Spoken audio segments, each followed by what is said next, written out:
हामी सबैले सामाजिक गर्न होइन तपाईँ हामी आफै इमेजिन गरौँ न काठमाडौँबाट भत्काउने अभियान सुरुवात गर्यो यो अहिलेको सरकारले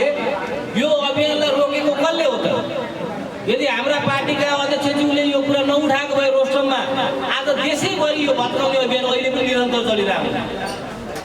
यसलाई रोकेर अगाडि यहाँ सुन्नुहोस् है यो देशमा यहाँका चाहिँ एउटा कुनै पनि नागरिक तपाईँको पर्खा यहाँमा चुइने छानामुनि मात्रै बसिरहेको हुन्थ्यो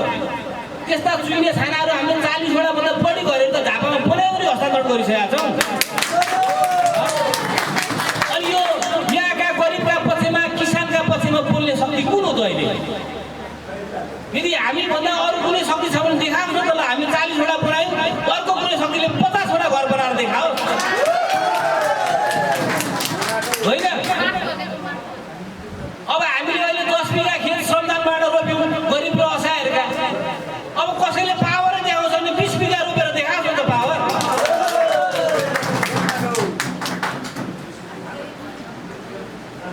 केही छ सबै अब तपाईँका अध्यक्ष पार्टी अध्यक्ष चाहिँ आफ्नो क्षेत्रमा चाहिँ केही नगर्ने अन्य अन्य ठाउँतिरका समस्याहरू देखाउँदै जाने यो पार्टी विस्तारको अभियानमा लाग्नुभएको कि साँच्चै नागरिकको पीडा बुझ्दै हिँड्नुभएको के हो होइन अब यो दुईटै कुरा हो हामी नागरिकको पीडा पनि बुझ्दैछौँ हामी पार्टी पनि विस्तार गर्दैछौँ र देशव्यापी हाम्रो यो मुभमेन्ट चल्नेछ र देशव्यापी हाम्रो अभियानहरू चल्नेछन् यो अबको यो देश बन्छ भने तपाईँ हामी सबैलाई थाहा छ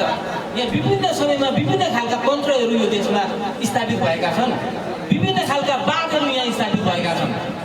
तर कुनै पनि त्यस्तो तन्त्रले कुनै पनि त्यस्तो बातले यो समाजको यो देशको आमूल रूपान्तरण गर्न सकेन